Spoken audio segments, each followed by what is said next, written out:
Matt Granahan, looking like a ghetto Alf, getting ready to come up here. Oh my God.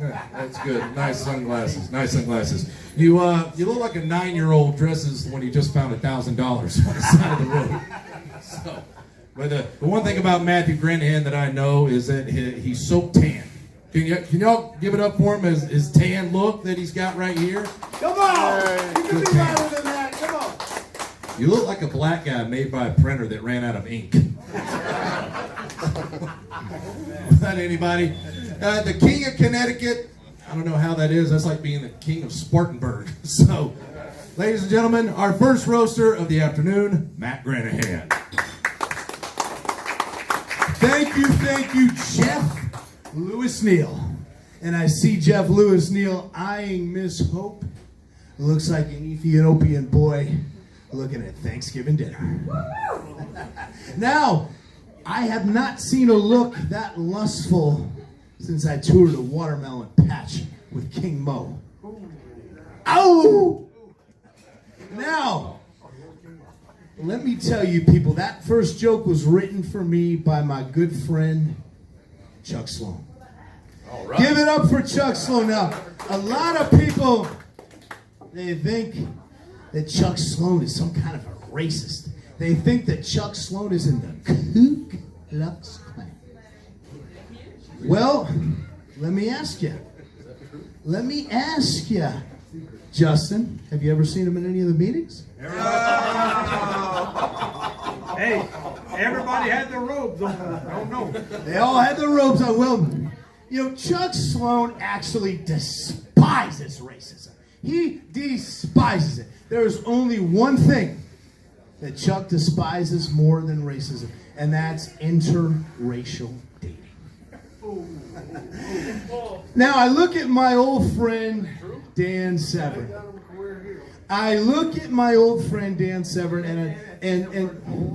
Well, you know, you're just a pup, like that mustache.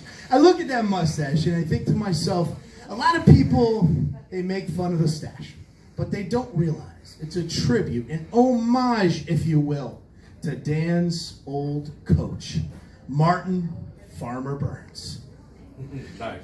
And he was also Chuck Sloan's coach. Is that not true, Chuck? Learn from the best. You gotta learn from the best. So it's tough for me to roast Dan, and I'm gonna get into that here a little bit with you guys. And when I finish, you're gonna know why. It's much easier for me to tell stories about Dan.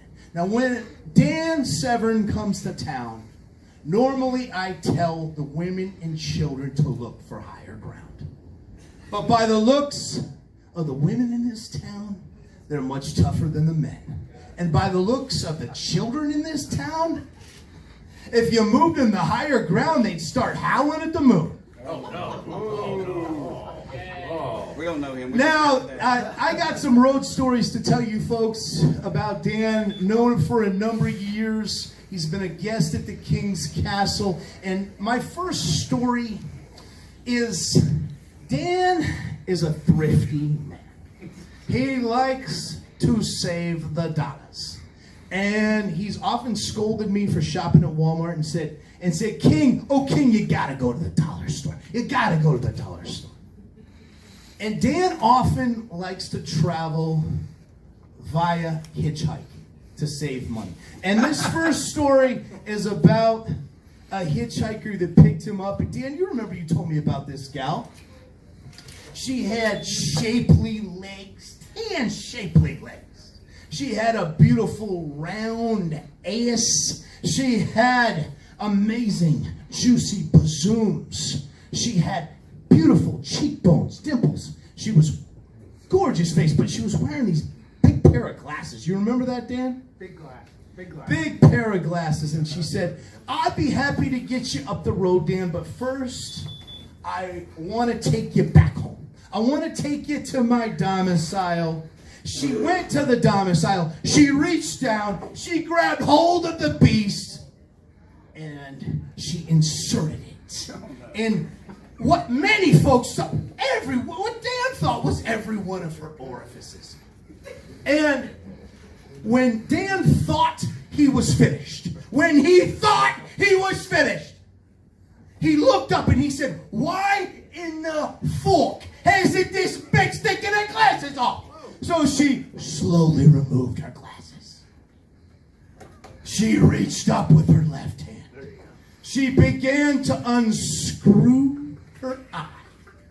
She took her eye out and she said, "Dan, this is the best one of my holes." She said, "Dan, could you give me the skull fucking of the beast?" And she reached down and she inserted the piece for one final hole of pleasure. So when she got Dan back to his car, back to his destination on the road, she turned to the beast and she said, "I'll keep an eye out for you, big boy."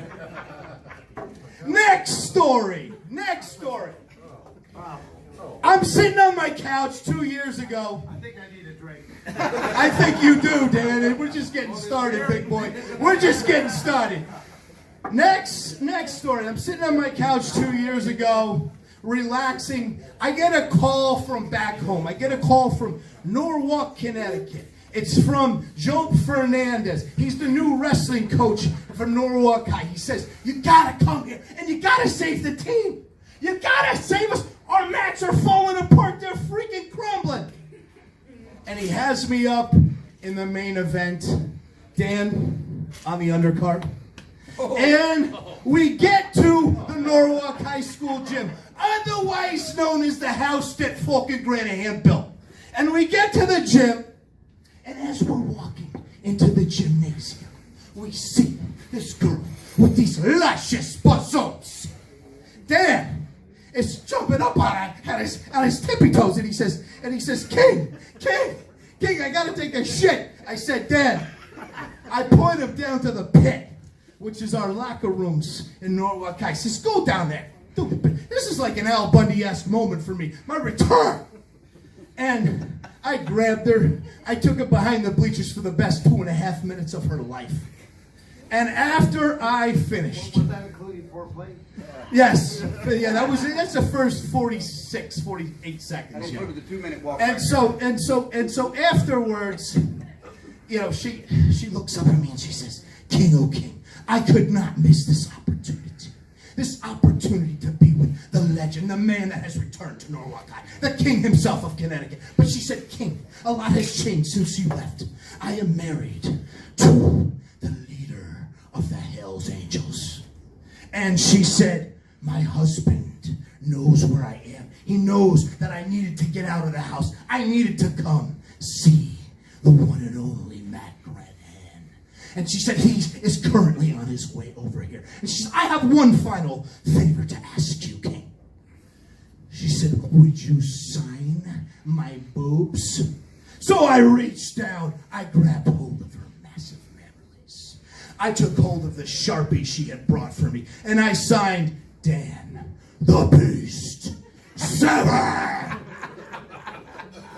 And now I'm going to tell you people why I can't be too hard on my good friend Dan Severn. Because this man literally saved my life. He saved my life. Years ago, I was suffering from the... Hey, let's give a hand for Dan. This man saved my fucking life, people. He saved my life. I was suffering from... Could be a lynch. That's right. Save your life. Oh, man. Maybe that should be met with some jeers, but I was suffering from the absolute worst case of insomnia. I could not sleep.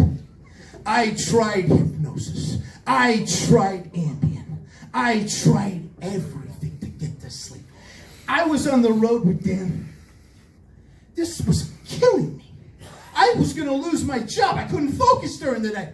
And he handed me a VHS tape. And on that tape, it said Dan Severn's greatest promos and matches. I went home, I put the tape in the fucking VCR. Within 5 minutes, I'm sleeping like a baby. Now, in all seriousness, to close this out, I was told many years ago by one of my shoe coaches and mentors, Billy Wicks, if you go into pro wrestling, you make those motherfuckers believe that everything you do in that ring to them, to your opponent, you could do to every single one of them. And Dan did that throughout his career. So let's hear it for Dan the Beast Severn!